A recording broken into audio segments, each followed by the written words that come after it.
Hi friends, Shilpa's channel ಹಾಸನ್ಗೆ ಎಲ್ರಿಗೂ ಸ್ವಾಗತ. ಎಲ್ಲರೂ ಹೇಗಿದ್ದೀರಾ?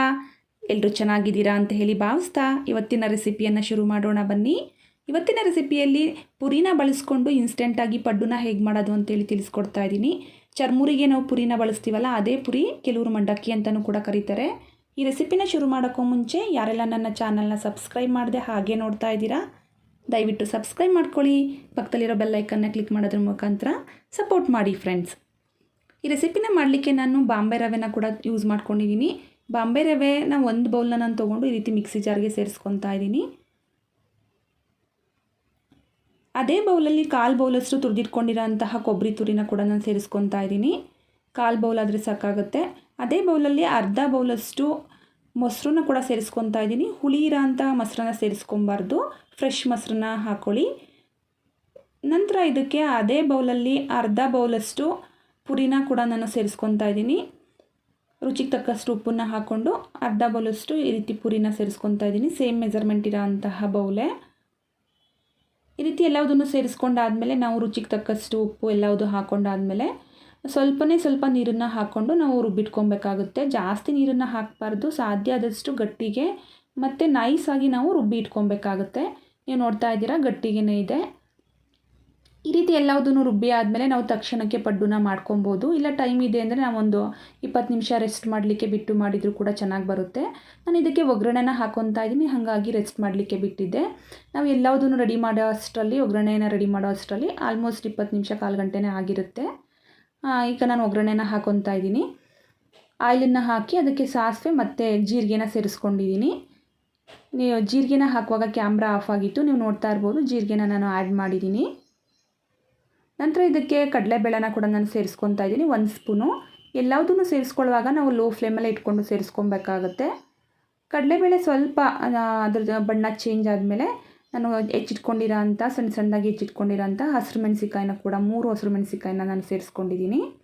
ನಂತರ ಒಂದು ಚಿಕ್ಕದಾಗಿ ಹೆಚ್ಚಿಟ್ಕೊಂಡಿರೋ ಅಂತಹ ಈರುಳ್ಳಿನ ಕೂಡ ಸೇರಿಸ್ಕೊಂಡು, ಈರುಳ್ಳಿನೂ ಅಷ್ಟೇ ತುಂಬ ಗೋಲ್ಡನ್ ಕಲರ್ ಬರೋವರೆಗೆ ನಾವು ಫ್ರೈ ಮಾಡಬಾರ್ದು, ಸ್ವಲ್ಪ ನಾವು ಫ್ರೈ ಮಾಡಬೇಕಾಗುತ್ತೆ. ನಂತರ ಇದಕ್ಕೆ ನಾನು ರುಚಿಗೆ ತಕ್ಕಷ್ಟು ಉಪ್ಪನ್ನು ಹಾಕ್ಕೊತಾ ಇದ್ದೀನಿ.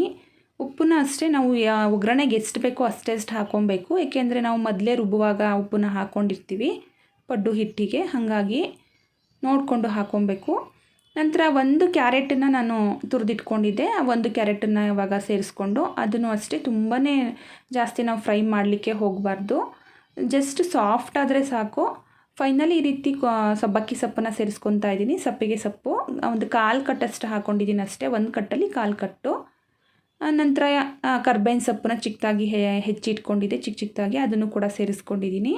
ಎಲ್ಲದನ್ನು ಸೇರಿಸ್ಕೊಂಡು ಈ ರೀತಿ ಸಾಫ್ಟಾಗಿ ನಾವು ಫ್ರೈ ಮಾಡ್ಕೊಂಡಾದಮೇಲೆ ಗ್ಯಾಸ್ನ ಆಫ್ ಮಾಡಿ ನಾವೇನು ರುಬ್ಬಿ ಇಟ್ಕೊಂಡಿರ್ತೀವಲ್ಲ ಪಡ್ಡು ಹಿಟ್ಟಿಗೆ ನಾವು ಸೇರಿಸ್ಕೊಂಡು ಚೆನ್ನಾಗಿ ಒಂದು ಮಿಕ್ಸನ್ನು ಕೊಡಬೇಕಾಗುತ್ತೆ.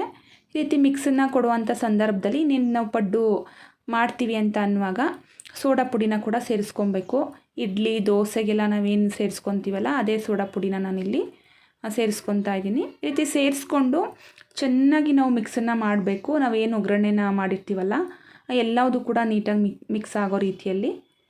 ಅಷ್ಟರಲ್ಲಿ ನಾನಿಲ್ಲಿ ಪಡ್ಡು ಕಲ್ಲನ್ನು ಕಾಯ್ಲಿಕ್ಕಿಟ್ಟಿದ್ದೆ. ಎಣ್ಣೆನ ಹಾಕಿ ನಾವು ಈ ರೀತಿ ಕಾಯ್ಲಿಕ್ಕಿಡಬೇಕು. ಆದಷ್ಟು ಸ್ವಲ್ಪ ಎಣ್ಣೆ ಜಾಸ್ತಿನೇ ಬೇಕಾಗುತ್ತೆ ಪಡ್ಡುಗೆ.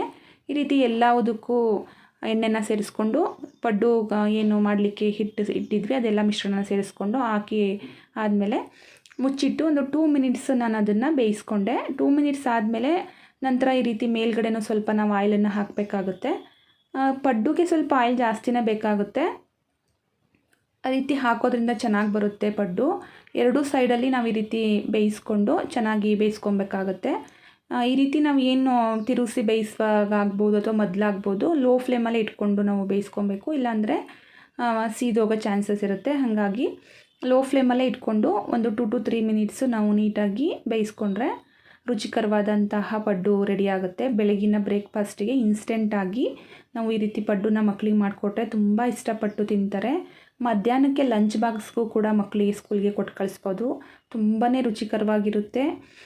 ನಾವು ಇದಕ್ಕೆ ಏನು ಒಗ್ಗರಣೆನ ಹಾಕ್ಕೊತೀವಿ, ನಮಗೆ ಬೇಡ ಅನಿಸಿದರೆ ನಾವು ಡೈರೆಕ್ಟಾಗಿ ರುಬ್ಬಿಟ್ಟಿರೋ ಅಂಥ ಹಿಟ್ಟಲ್ಲೇ ನಾವು ಸಾಂಬಾರು ಸೊಪ್ಪನ್ನ ನಾನು ಆ್ಯಡ್ ಮಾಡಿದ್ದೆ, ಸ್ಟಾರ್ಟಿಂಗು ಹೇಳೋದನ್ನು ಮರ್ತಿದ್ದೀನಿ.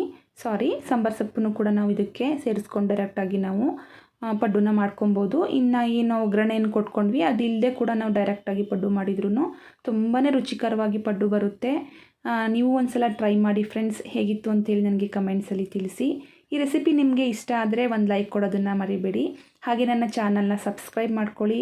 ಪಕ್ಕದಲ್ಲಿರೋ ಬೆಲ್ ಐಕನ್ನ ಕ್ಲಿಕ್ ಮಾಡೋದ್ರ ಮುಖಾಂತರ ಸಪೋರ್ಟ್ ಮಾಡಿ ಫ್ರೆಂಡ್ಸ್. ನಾನು ಇದೇ ರೀತಿ ಹೆಚ್ಚು ರೆಸಿಪೀಸ್ಗಳನ್ನ ಅಪ್ಲೋಡ್ ಮಾಡ್ತಾ ಹೋಗ್ತೀನಿ.